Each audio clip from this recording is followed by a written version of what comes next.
Hello મિત્રો, તો હું આવી ગઈ છું કુતિયામાં પહેલી વાર જે થયો છે સ્વદેશી મેળો, તો એમાં હું પહોંચી ગઈ છું.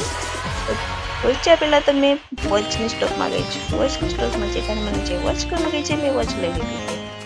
ત્યારબાદ તો પહેલી ખરીદી મારી વોચની જ હતી. તો ત્યારબાદ હું બેગના સ્ટોકમાં આવી ગઈ છું. તો બેગ પણ જોઈએ છીએ આપણે.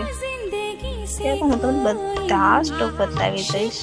મને તો સ્વદેશી મેળામાં બહુ મજા આવે છે, કારણ કે આપણે રાતના માહોલમાં ગયા તો રાતના માહોલની તો મજા અલગ જ હોય છે. ફેમિલી સાથે હોય છે તો આપણી મજા બધા અલગ જ હોય છે. અને સ્ટેડી વેર મને બહુ ગમ્યા હતા. જો આપણે આગળ સ્ટોક જોતા જઈએ, આપણે સ્ટોકમાં બહુ જાજુ આ વખતે પહેલી વાર આપણે કુતિયામાં સ્વદેશી મેળો રચાયો છે. તો એમાં આપણે જોઈએ છીએ કે એમાં બહુ જાજા સ્ટોક નાખવામાં આવ્યા છે. નહીં, બહુ મસ્ત સ્ટોકમાં બધી વેરાયટી બહુ સારી મને જોવા મળી છે. ત્યારબાદ હું જાઉં છું, મારા ભાભીએ ચપ્પલ લીધા છે તો હું ભાભીને ચપ્પલ જોવા જાઉં.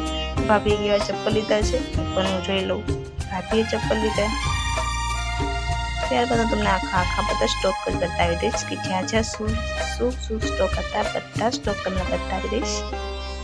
મેં તમને આખો મેળા તો નહીં બતાવી શકું, કારણ કે થોડુંક ટાઈમ નથી, ત્યાં માટે આખો મેળો નહીં બતાવી શકું. પણ આગળના તમને શ્રી કૃષ્ણજીના દર્શન શ્રી કૃષ્ણજીના દર્શન થયા બાદ તો મને મહાદેવના પણ દર્શન થઈ ગયા. મહાદેવ અને શ્રી કૃષ્ણ બે ભાઈ બહેન સાથે જ હતા. પછી હું કહીશ ચશ્મા સ્ટોકમાં ગયા બાદ મને તો મારું બચપન યાદ આવી ગયું. જોઈએ, કારણ કે નહીં, બચપન બહુ મસ્ત હોય છે. મને આખા મેળામાં તો મને બહુ મજા આવી છે.